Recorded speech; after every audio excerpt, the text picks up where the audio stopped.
It would seem that not many well-known monuments in the modern world, specifically in the United States, are dedicated to women. With the exception of the Statue of Liberty, most popular monuments pay tribute to male figures from the past 3 centuries of American society.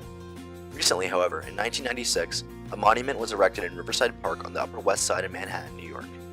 The memorial is of the late First Lady Eleanor Roosevelt, dedicated in the presence of Hillary Clinton, the First Lady during the time of its commission. Roosevelt's figure is crafted out of bronze metal, while the boulder upon which Eleanor is half-seated is sculpted from stone. The scale is just 2 feet greater than the height of the average human person, standing at approximately 8 feet tall, with the boulder measured at about 4 feet tall. Eleanor Roosevelt is positioned at the entrance to Riverside Park on the southeast corner, leaning back onto the stone boulder, contemplatively gazing ahead.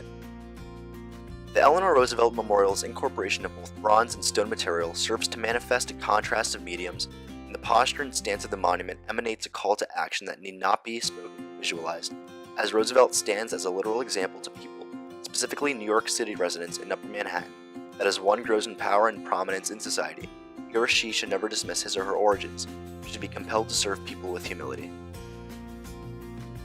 The Eleanor Roosevelt Memorial is elegantly yet simply crafted with 2 prominently common materials, bronze and stone. Naturally, the boulder is made of stone, yet it specifically allows for the artificial rock to integrate itself into the landscape of the park. The bronze composition of the figure, though, is in stark contrast to the bleak rock, slightly shimmering in the sunlight, and constituting a metallic hardness that differs from the hardness of the boulder. Despite the obvious dichotomy and disparity between the mediums, there emanates a sense of temporality from both.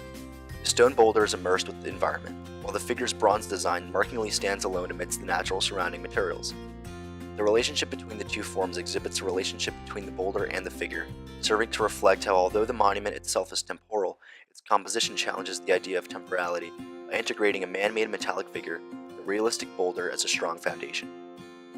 The artist, Penelope Jenks, could have easily used stone and created one cohesive memorial.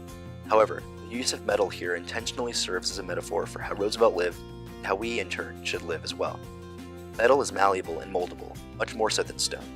Roosevelt, a figure who is constituted of metal, leans against the stone, suggesting that we are to be a malleable force that won't crack in an environment that seems to be brittle and too hard to change.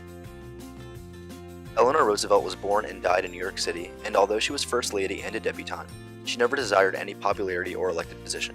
She did not even want her husband, Franklin Delano Roosevelt, to be president. The former First Lady was a personable and kind woman who truly cared about others and preferred working on the ground close to people.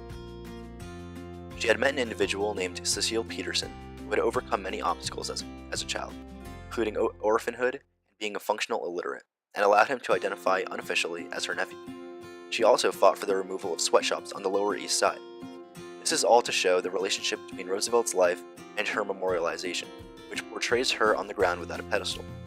The lack of a pedestal serves as a continuity of her personability and humility. She is not positioned towering over people, rather she is elevated just enough to recognize her value without symbolizing her as a goddess. She remains fully human and fully concerned with present times. The fact that she is relatable and personable even as a monument allows for people to contemplate for themselves how they can influence society around them, as she stands as an example for all. In addition, her location in the Upper West Side mirrors her privileged life, yet her contemplative expression and feet on the ground metaphorically suggest that people who grew up as she did not lose sight of the issues of humanity.